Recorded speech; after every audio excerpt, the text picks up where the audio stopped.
Magandang hapon mga ka-surprise. It's around 5:48 in the afternoon and nag-iihaw po tayo. Ito po yung part 2 ng video. Hindi lang po tayo nag-iihaw, nagla-live din po tayo. Multitasking na, lahat-lahat na. So, ito po, ayan, naka-live po tayo. Tingnan nyo po kung sino yung mga nandyan. Baka may kilala po kayo dyan. So ayun guys, ito na yung nakapagpabaga na tayo. And then, ayun, nasa part 1 yung nung nagpapabaga tayo. So ngayon guys, mag-aano na tayo. Ilalagay na natin yung meat. Ayan, kitang-kita nyo na ilalagay natin yung meat. So ayun, siguro kahit yung mga hindi naman expert sa pag-iihaw, alam na kailangan is parang nilalagyan ng basting, yung pangbasbas para lalo na yung oil na pangbasbas para hindi po dumikit yung meat sa grill. So ito po yun, oil lang po siya, hindi ko na po siya nilagyan ng mga sauce, ganon. Kasi po na-marinate naman ng matagal itong meat. So yung pangbasbas po natin o yung basting, pure oil lang po. So ayan, oil lang po yan, pure oil, para hindi lang dumikit sa grill. Ayun nga din, inassume ko rin kasi kanina na 'di ba yung gagamit tayo ng bao, yung coconut husk, kasi yung coconut husk nung last time kung napanood niyo po yung vlog ko is lumasa. Approved na lumasa po yung coconut husk sa meat. So ayun, yung usok po noon pag ginawa niyong parang uling, lalasa po dun sa meat. Pero ngayon hindi po tayo nakagawa ng ganon kasi nga po ayun, first time ko lang pong mag-live, tapos nagva-vlog pa, tapos nag-iihaw pa. Medyo parang hindi kinaya ng lolo nyo. Pero doon sa part 1 guys nitong vlog, and then dito sa mga ka-live ko hanggang ngayon na nandiyan pa rin kayo, ayun, kumanta rin po tayo. Pinakilala ko po si Didit na friend ni Sharon Cuneta. And ayun, hindi ko na po ulitin kasi magagabi na, baka meron naman pong gustong mamahinga ng mga kapitbahay ko.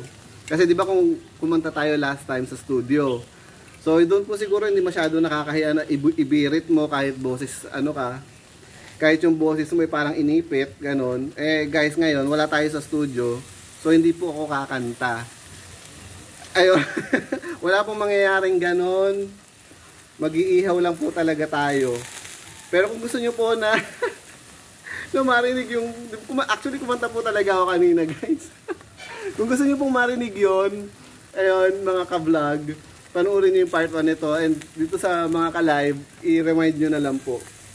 Actually excited na ako, gusto ko ring gusto ko ring mapanood yung pinakilala ko si Didit Reyes at kinanta ko yung hindi ko kakantayin na ulit guys. Para sa iba siguro parang gusto nila kumanta ulit ako, pero para sa iba, ayaw naman. So, sa sarili ko naman, ewan ko guys, mixed emotions. Hindi ko alam kung gusto kong kumanta o hindi ko gustong kumanta. Gusto ko lang siguro guys magsasalita para maaliw kayo.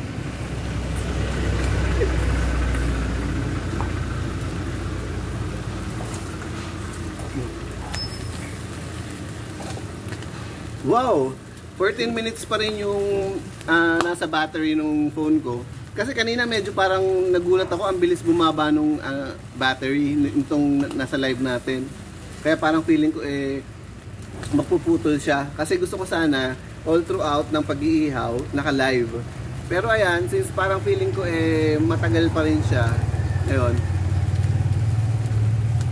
Ayun nga guys, kung nararamdaman nyo na medyo parang nahihiya ako, although talagang mahihiyain ako, hindi lang halata. True po, totoo po yan na nahihiya po ako ngayon kasi po, ngayon lang po ako nakapag-live.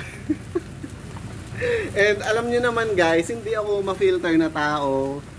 Yung mga napapanood nyo po dito sa vlog ko, hindi po mga naka-filter yan. Pero nakita ko po dito sa live natin na ang pangit-pangit pala ng skin ko.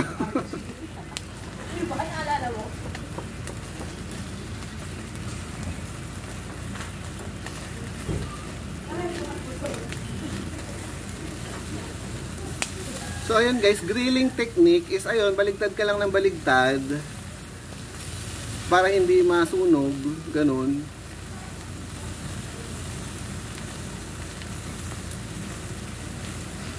Pero guys, siguro kung ibabaligtad nyo, mga 2 minutes ganun, and then ito turn nyo, ganun. Huwag naman yung kababaligtad nyo lang ibabaligtad nyo ulit, may hilaw naman yung meat pag ganun. Ayan, wala pa ba tayong bagong question? Question pa guys, sasagutin ko yan. O sige guys, mag-request na kayo ng song since nakapagpabaga naman na tayo. Hindi, kasi kanina medyo naka-tense yung habang nagpapabaga. Kasi di ba pag mag-iihaw ka, hindi mo alam kung kayang magbaga. So medyo na-tense ako noon. Pero ngayon medyo na-relax na ako. Sige guys, ready na ako kumanta. Mag-request kayo kung gusto nyo mag-request. Kung Celine Dion ba yan, Whitney Houston ba yan? Pagbibigyan ko kayo guys. Pagbibigyan ko kayo guys, pero alam nyo naman guys yung mapapala nyo sa voice ko, di ba? Huwag na kayong umasa guys. Na magka-golden voice. Na may golden voice po ako. Alam na po yan ng mga nakapanood sa akin before.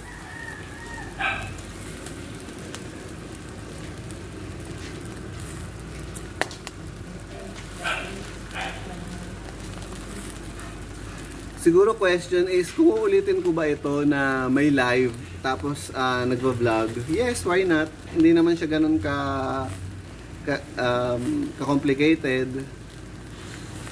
Yun. Siguro kung nagawa ko yan ng nagpapabaga ay nag-iihaw, kaya ko naman gawin siguro ng tipong may nire-review, let's say may nire-review lang ako na pabango, 'di ba? Habang naka-live tayo. Let's say may live selling live selling ng pabango, 'di ba? So nagva-vlog tayo na nagla-live selling ako.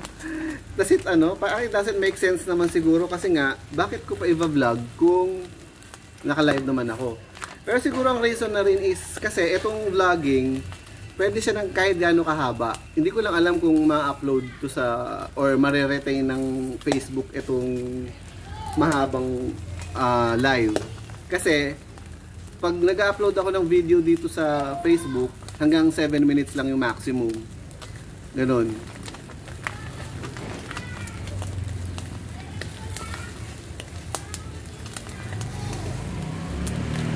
Guys, nakita nyo, pag binabaligtad ko itong pork, piniflip ko lang siyang ganyan. Ay, hindi ko siya i-flip. Ganito lang, di ba? Ito. Igaganito ko lang. Ay, pusang gala. So, yung side niya is, pa rin, what do you call that? Let's say, ito. Hindi ko siya babaligtarin. Igaganito ko lang siya, guys. Yan, ginanong ko lang siya. Kasi pag binaligtad mo, baka mahilaw. So, yung turn is, hindi mo ita-turn na ganon. Hindi mo siya i-flip. Igaganon mo lang siya. Ayan, ganon.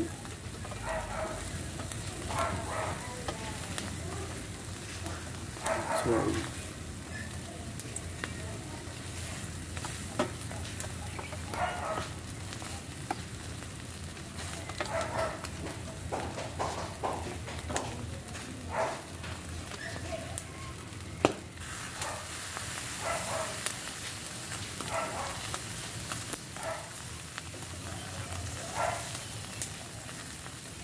yun guys, di ba sasuggest ako or para bang nagtuturo pag nag-iihaw. Pero disclaimer guys, kahit nagtuturo ako, it doesn't mean na sinasabi ko na yung pamamaraan ko yung tama. Ang sinasabi ko lang is, para sa akin, okay yung ganung pamamaraan. Hindi ko sinabing gayahin nyo. Pero kung nakita nyo okay naman, di ba, pwede yung gayahin. Pero disclaimer nga, hindi ko sinasabing expert ako. Nasa sa inyo na yung kung gagayahin nyo. Ngayon, kung ginaya nyo, tapos sabay na disaster yung niluluto nyo, please naman guys, huwag nyo po akong sisihin. Sana po wala pong ganun.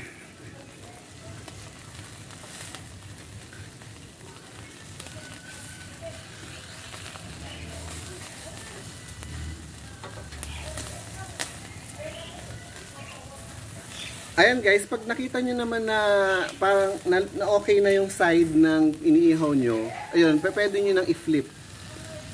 Parang ganyan guys, ayan. 'Di ba pag nakita nyo, ayan, for me okay na yan, luto na yan.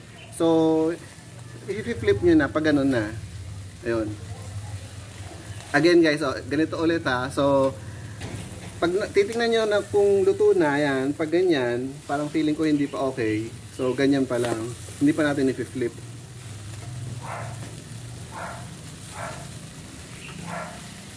So yun, ganoon lang yung parang pinaka feeling ko na important na lesson sa pag-iihaw kasi nga 'di ba? Hindi okay pag nasunog yung inihaw mo kasi nga sabi nila may studies na carcinogenic daw pag nagparang uling or ayun nagparang charcoal yung iniihaw mo ganun. So since pork naman ito tapos na marinade na, siguro okay nga yung medyo hilaw kaysa sa masyadong sunog ano. Guys, medyo naghihingalo na itong live ko. Siguro puputulin ko na po and ayun, para makita rin natin kung may ma-finish po natin ng maayos yung pagla-live ko. So yun lang po muna dito sa live and dito po sa vlogging. Ayun, makikita nyo po na i-finish ko po yung live. So mga ka-mamshi, mga ka-surprise, eto, puputulin ko na po itong live. See you! So yun, mga what do you call this?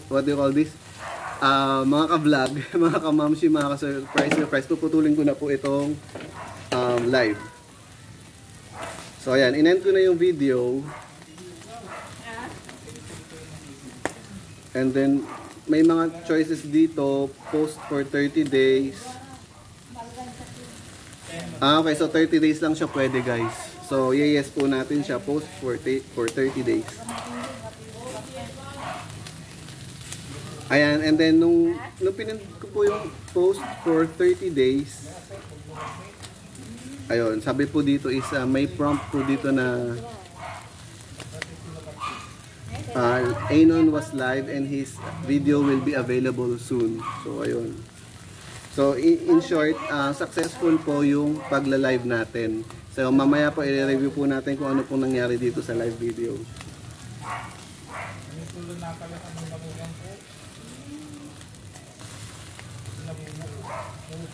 Dito naman mga ka-surprise ating vlog, naka 12 minutes na po tayo and ayun, feeling ko naman nasabi ko na po kung ano yung pinaka-okay na gagawin natin pag nag-iihaw.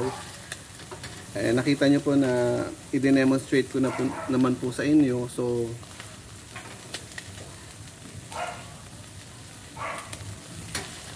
yun guys, medyo nagdidilim na rin pero ngayon I'm so thankful na hindi po siya dumilim ng tuluyan, na naka part 1 and part 2 po tayo dito sa vlog and na-finish po natin yung live.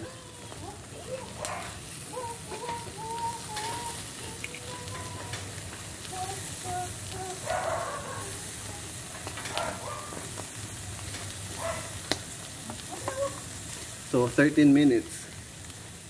Bango lang naman, niluluto mo.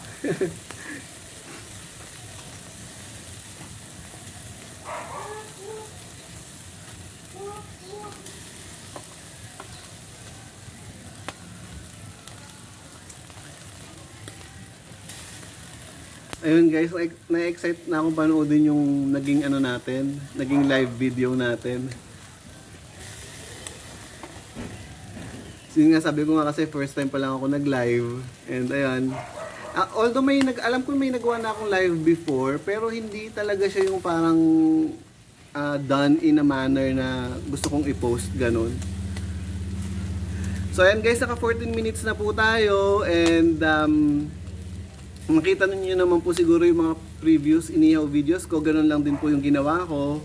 Ang bonus lang po ngayon is nag-live po tayo. So yun lang guys, puputulin ko na yung video. See you!